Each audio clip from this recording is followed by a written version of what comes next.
Hello everyone, in the next video it's Angelika Kargulewicz, clinical nutritionist, and today we will focus on cortisol. Is it our friend or maybe enemy? If you want to find out, please stay with me.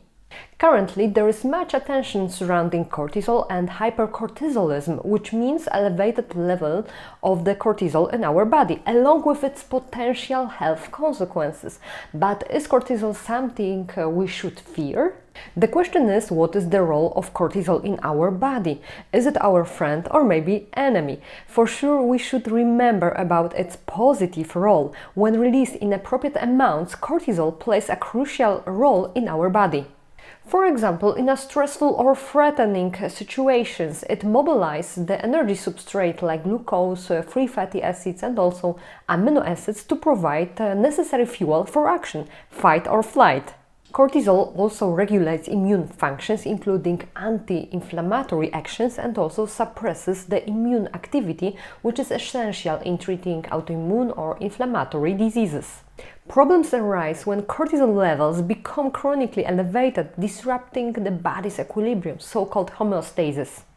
Unfortunately, the elevated level of the cortisol can lead to development of the muscle loss. Why? Because it increases the catabolism, causing the lean body mass loss, and in the end it can lead to muscle atrophy. And another consequence of the elevated level of the cortisol is weight gain. Why? Because cortisol increases appetite and consumption, and it can lead to the abdominal obesity. Another consequences are metabolic issues. Why? Because cortisol affects liver, muscle, adipose tissue as well as pancreas, and it intensifies the so-called gluconeogenesis, which means the formation of the glucose. It also reduces the insulin sensitivity and thus leading to the development of very dangerous metabolic syndrome. Elevated levels of the cortisol can also lead to hormonal resistance. Why? Because cortisol increases the leptin resistance, which is commonly linked to primary obesity. And another health risks are, for example, elevated risk of thrombosis, cardiovascular disease, severe infections, depression, but also psychotic episodes. But what are the causes of excess cortisol in our body? While medical conditions like pituitary or adrenal tumors or, for example, corticosteroid therapy can raise the level of the cortisol, so-called functional hypercortisolemia can result from different conditions. But what kind of conditions? For example, the excessive body weight, because it contributes to the dysregulated hypothalamic pituitary adrenal axis, but also, for example, stress. And I would like to emphasize the chronic stress caused by different life situations, for example, like loneliness or fatigue, but also a biological stress caused, for example, by premenstrual syndrome or, for example, seasonal depression. It is worth to mention that each person has their own level of stress tolerance. When stressful situations have a motivating effect, we call it eustress. But if stress begins to overwhelm us, we call it distress. And such a long-term chronic distress is very harmful for us. People who cannot cope with the stressful situations usually show higher cortisol concentrations and the loss of its circadian rhythm. For example, they exhibit higher level of the cortisol in the evening and also at night.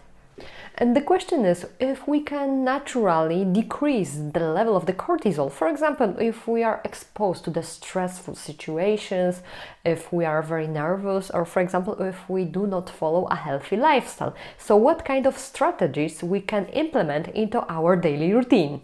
First of all, people who are more exposed to stress need more nutritionally condensed food, but the paradox is that they often reach for food of low quality and low nutritional density, like for example sweets or salty snacks, which are lacking the key vitamins and minerals so important in coping with the stress.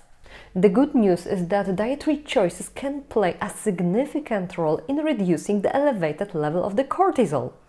Which food products are worth to incorporate them into daily diet to decrease the level of the cortisol? For sure the green tea, because it contains L-theanine, which is an amino acid which reduces the stress level and also improves the mood. Also a good choice is a matcha, which is a powdered green tea, which contains even higher amount of the L-theanine.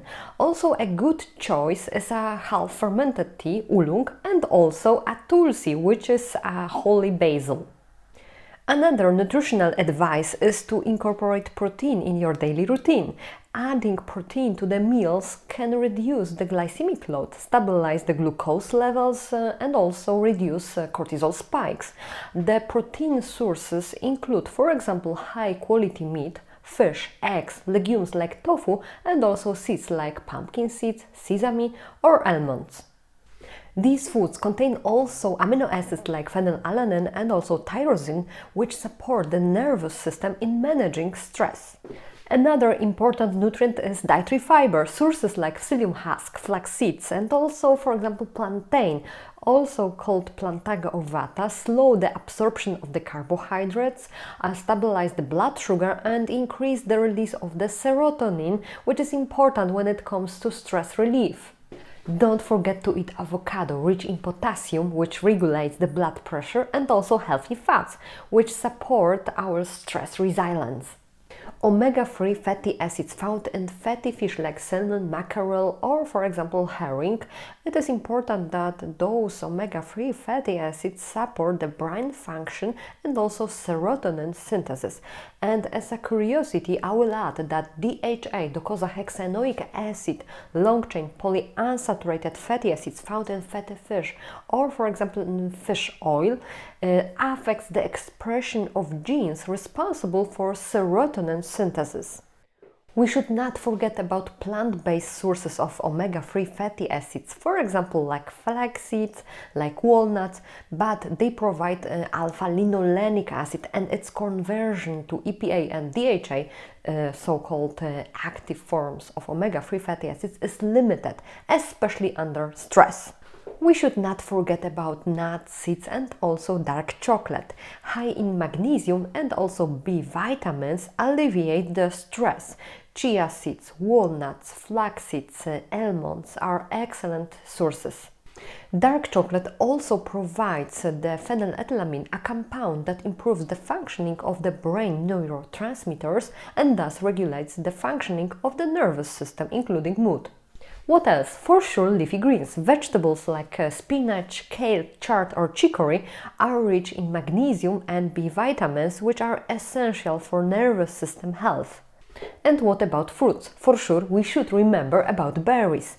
Antioxidant-rich fruits like raspberries, blueberries, blackberries are very important when it comes to the protection of nerve cells from oxidative stress. Another helpful fruits are bananas. These fruits are a mixture of compounds which are very helpful when it comes to regulation of body's homeostasis. They provide vitamin C, vitamin B6, tryptophan, and also potassium and non-hem iron. It is worth eating slightly green bananas with lower glycemic index, but they are still a source of carbohydrates which facilitate the absorption and use of tryptophan by the brain. Vitamin B6 in turn promotes the conversion of the tryptophan to serotonin. Let's not forget about vitamin C-rich food products like citrus fruits, acerola and bell peppers. They contain vitamin C, which is known for its antioxidant effects and may help to reduce oxidative stress. Vitamin C also helps to regulate cortisol level, especially when the body encounters different types of stressors, mental or physical, and there is a need to return to homeostasis.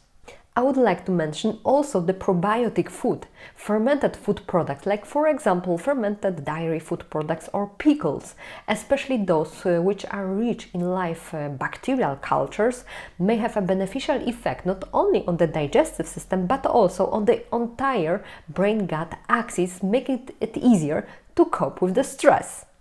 In particular, the desirable bacterial species with a tonic effect on the nervous system are Lactobacillus acidophilus and Lactobacillus plantarum. Also, don't forget about meal regularity and portion control. Studies show that eating smaller and regular meals is more effective at stabilizing cortisol level than eating large and irregular meals. In conclusion, it is true that the global organizations do not recommend routinely checking the level of the cortisol, for example, in people with obesity. But if obesity is coexisting with very characteristic symptoms like osteoporosis, muscle pain, or red stretch marks, they are already indications for such diagnostics. Persistently elevated cortisol level in the body is associated with a worse metabolic profile like abdominal obesity, lipid profile disorders, also higher blood pressure and insulin resistance. That is why it is so important to implement strategies that regulate hypothalamic pituitary adrenal axis. Regulating the HPA axis through dietary, lifestyle and stress management strategies can mitigate this risk and improve overall health.